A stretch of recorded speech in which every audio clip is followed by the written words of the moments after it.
Hey guys, welcome to an interesting video in Wild Rift. So today we are back with a Kaisa.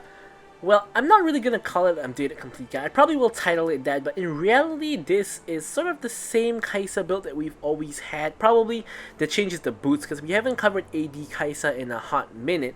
But anyways, before we get into that, of course, don't forget to check out Kaisa's basic guide for a skills leveling, order tips and tricks, as well as combos, which I will link up in the cards above.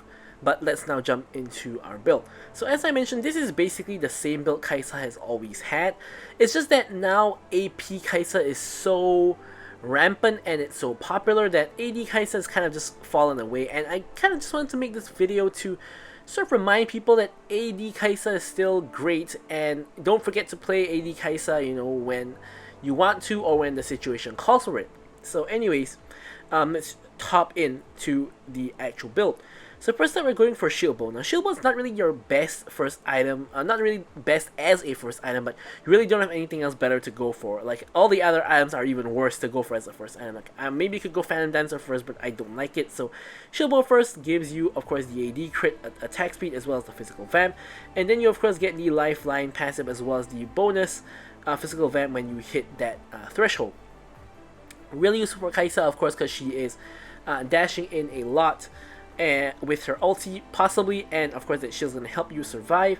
Next up, I like to go for Gluttonous Greaves, and the main reason why I go for this instead of the Berserker's Greaves is because I think that attack speed from Phantom Dancer together with Shield Bow as well as your E is good enough, and you don't really need any more than that. So I like to take the Gluttonous Greaves just for the additional Omni Vamp as well as, of course, the AD. You could technically also go for Berserker's Greaves here if you prefer. No issues with that. Of course, getting extra 30% attack speed is always going to be good. And then of course we go for the Phantom Dancer, which of course is going to give you 30% attack speed together with an additional 25% when you fully stack it. Also gives you the movement speed, a little bit of attack damage, and the crit rate. Of course, Kaisa is one of the few champions that actually still built Phantom Dancer instead of just giving up Phantom Dancer for Berserker's Greaves.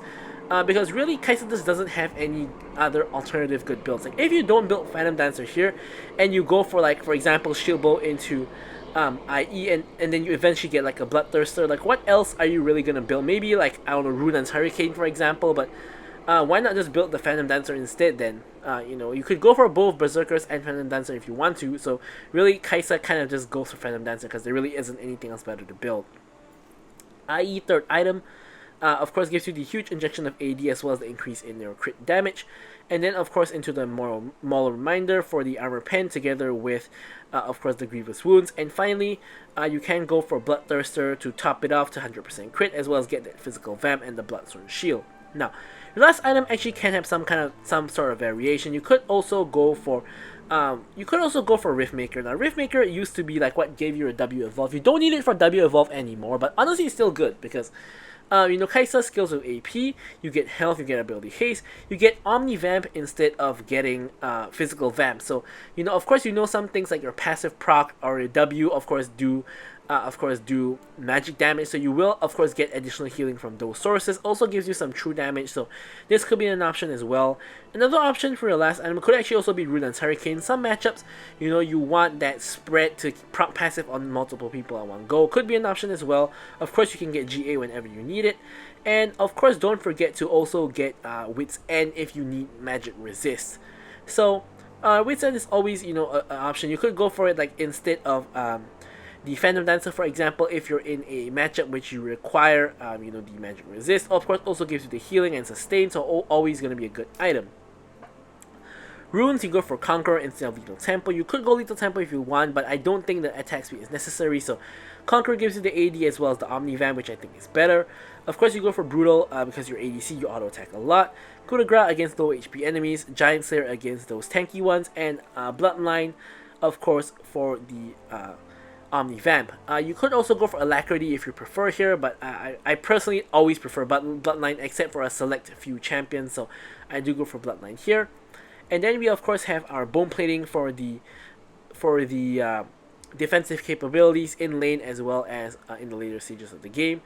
And then of course your spells, you go for Flash, and I like to go for Exhaust nowadays on Kaisa because I find that Kaisa is a very strong 1v1 ADC, so going for Exhaust pretty much allows me to take 1v1s more easily because I have that exhaust to exhaust the enemy.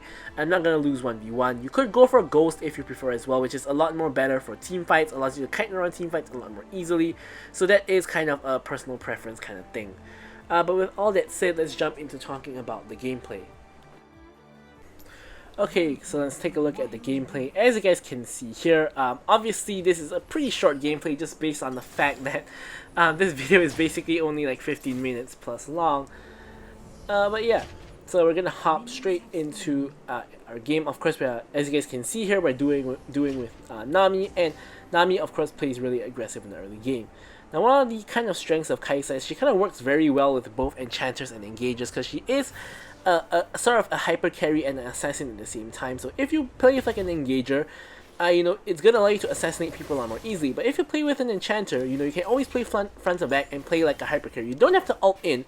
You could just ult for the shield, for example. You know, which some people, you know, don't do. Some people only ult in. They never ult for the shield. But yeah, so Kai'Sa, you know, can be played in two different ways, and you should probably be playing Kai'Sa in both ways at the same time in the same match.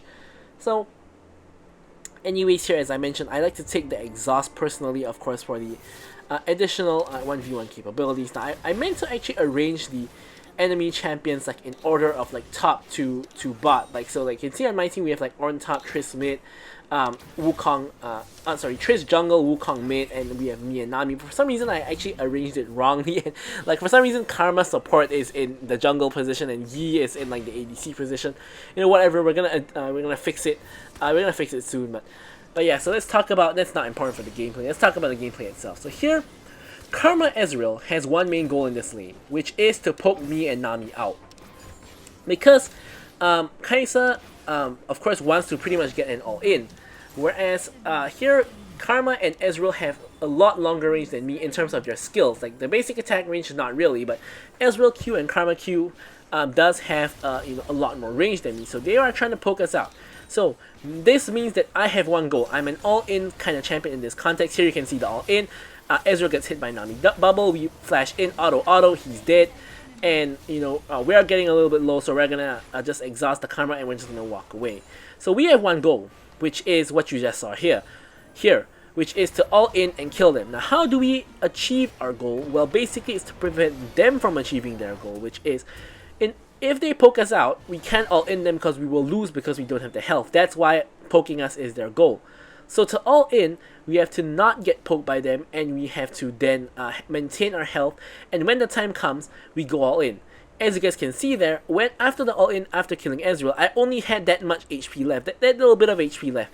Imagine if they poke me just like maybe like one or two more abilities. Let's say I get hit by one more Ezreal Q, one more Karma Q.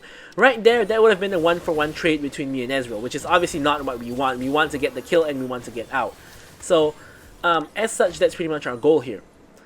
So here, we can see Tristana is kind of hovering for a gank. But the enemy team obviously is not going to walk up. So here we actually want to let the enemy team push in a little bit so that they kind of, you know, quote unquote get baited a little bit. But maybe they know Tristana is there or something, but they're not, you know, they're not pushing it at all. So Tristana just walks away, which is fine. And here once again you can see Karma lands a little bit of poke on me. Obviously that's not what I want, so I want to be dodging abilities and such. But of course we got Nami healing, so it's not too bad of a situation. Now here the enemy team tries to get the controller. I'm gonna punish with a quick Q onto the Karma isolated, and of course I do take a little bit of poke back, but overall I would say that, you know, that was a positive trade. Also managed to land a W onto the Ezreal, so we are actually landing a little bit of poke there. Now here is probably the worst part, where I get hit by a WQ and then another Q from Ezreal. Nami actually pops the heal, which technically wasn't really necessary, but does keep me in a healthy enough state to go all in if we do need it. However, Nami is kind of running out of mana, so this is probably not really an all-in scenario. We did get poked out a little bit. We don't have Nami's heal. We're getting poked out a little bit more, and Nami doesn't have mana to heal me anymore or to really go all in at all. So here is pretty much, you can see what happens if they manage to achieve their goal of poking us out, which is that we can't really do anything aside from just clear minions and back. So now we're gonna get back our health and resources. We also get, very importantly, we also get our Q evolve and our first item of course, which is the reason why we got the Q evolve. So this is a huge major prospect. Ezreal makes a huge mistake here. So he knows that I've backed and I've got items, but he greets for tower plates here. He has completely no items that deal damage. He only has a tier and like a longsword. It doesn't really matter. I hit W, and here I was honestly thinking of just jumping on top of his head, but I decided to play a little bit more conservatively here because he's in the minion wave, so he's gonna take a lot less damage from my Q. But now here you can see I'm going in now that I've thinned out the minion wave, and you can see basically I just kill him here. So here Karma tries to help him, and because of that Karma dies too. So huge overstay from the Ezreal trying to get tower plates, and even after he did manage to get some tower plates, he didn't back off and back. He just tried to fight me 1v1, and Ezreal versus Kai'Sa, Ezreal never wins 1v1. Like, even if he did have an item, even if he had a Triforce there, I'm gonna beat him 1v1. Obviously he's going for Manamune, so even if he had a Manamune there, you know, he's not gonna win me 1v1. If he had a Triforce, he's not gonna win me 1v1. So you know, there's no reason to fight Kai'Sa 1v1 if your Ezreal's a huge mistake there. Two big mistakes actually. Number one is pushing in and overstaying. Number two is not backing. Technically it's just one mistake, which is just a very big overstay, I guess you could say. But yeah, so because of that, we get a kill onto both of them, and we get you know, a huge lead. Now you can see now I'm like, you know, I'm at 5k gold now. Ezreal's not even at 4k. Huge gold lead against him, and we're, you know, doubling down, and we're going for our boots as our second item. Now on Kai'Sa, there is an argument to go for boots as a third item instead, because when you get your second item, you can get another evolution, and boots kind of delays your evolution. But in my opinion, the gold efficiency of the boots pretty much just means that you should go for it. Now here again, Ezreal overstays again. Now he doesn't respect the fact that we can just do this and kill him, so we're just gonna do exactly that. Karma is, you know, so far away from her tower, and we're just slowly just gonna run her down, and we pretty much just get another double kill, 5-0 at this point. And honestly, just because of the mistakes that Ezreal and Karma have been making, it's getting to look a little bit stompy when you like look at it from our side of the map. Especially, you can see that, you know, we have a huge like 2k gold lead over the Ezreal, which is basically almost my entire team's gold lead. Like, my whole team is doing well. Don't get me wrong, like, you know, you can see 2-1 Tristana, 1-0 Wukong, 0-2, or no one is doing bad, no one is feeding, but they don't really have goal leads against their opponents. Tristana is actually behind despite having 2 kills, and she just died. Wukong is only slightly ahead, but you can see here all of the goal lead comes from me. Ezreal once again gets caught, Ezreal once again dies. You can see, like, just you know, using the scoreboard is really easy to just compare. Like, Ornn is only 200 gold in front, Tristana is 500 gold behind, and of course Wukong is like 200 gold in front as well. But you can see I'm like over 2k gold ahead, and Nami also is like 1k gold plus ahead of Karma, just because of how well we've been doing in the bot lane. But yeah, so obviously you can see here we're pretty fed at the moment. So obviously we've got the tower now. We don't want to stay in bot lane, that's or top lane, I guess, in this case. We don't want to stay there. We want to translate our lead to around the map. So we want to use our power here to either, you know, get kills on some other enemies in other lanes, or we could use this lead to try to push down more towers. So here we've decided to rotate over to mid lane. Now ideally we want Wukong to go over to top lane to defend, because we don't want Ezreal to take tower for free. So because Wukong doesn't want to go top, we are going to actually go top instead. Here I'm actually hiding in the bush because I thought there was a possibility Ezreal is going to make the same mistake like for the third time, or like maybe the fourth time this time, to overstay again. But he actually doesn't make that mistake. He doesn't actually overstay. So this time we don't get any free kills. We're just going to push out the minion wave, and now we're going to actually get our Phantom Dancer, get our E evolution. And here you can see a fight happening in mid. So here we're pinging our team that we're on the way. Nami's also on the way from the other side. Wukong's kind of baiting them in. You can see Wukong hits the ulti. Nami hits the ulti. I'm gonna ult in. Wukong finishes the kill. Ezreal knows he's in a bad spot. He has the arcane shift out of the way. And now, you know, we've gotten a kill on Karma and Akali. Tristana did die for it, but, you know, honestly at this point Tristana's not too important to the plot of this particular match. So we're going to where we were going to try to get the tower, but Sion just ults in, so instead we're going to start free firing onto Sion. Of course we don't really do damage against Sion, despite the fact that we're very fed. Sion is of course very tanky, so we can't really just kill Sion like that. So we're gonna have to just back off here, and I'm just gonna go ahead and maintain my farm by picking up this Gromp in our jungle. So at this point buff sharing is available. I'm just going to take the blue buff because honestly, really, no one on my team really needs blue buff except maybe Nami. But because I'm so fed, you know, blue buff is really helpful because Kai'Sa does use a decent amount of mana. So here we're gonna just hover around with our team in case a fight breaks out, which it probably will because Dragon is in like 20 seconds. So probably a fight's gonna break out sooner or later. So we're just gonna stay grouped with our team, make sure we don't get picked off, and just wait for an opportunity to just you know, just go in and destroy the enemy team. So here Dragon is coming up right here, and we're just gonna start to focus and do the Dragon. Now since we are the stronger team mainly because of me, we can't just straight up do the Dragon like this. We do secure the Dragon. Enemy team now comes in for the fight. We're just free firing on Sion at this point in time. We ult to the other side to reposition, but unfortunately while repositioning, Akali goes on us. We do get the exhaust on her, and Wukong finishes the kill. Now Master Yi is now on me, so I'm gonna flash over and into the Ornn ultimate, and he gets knocked out by the Ornn ultimate, and he just dies. So basically at this point we've got the Dragon, we've got a clean ace, and the enemy team has had enough.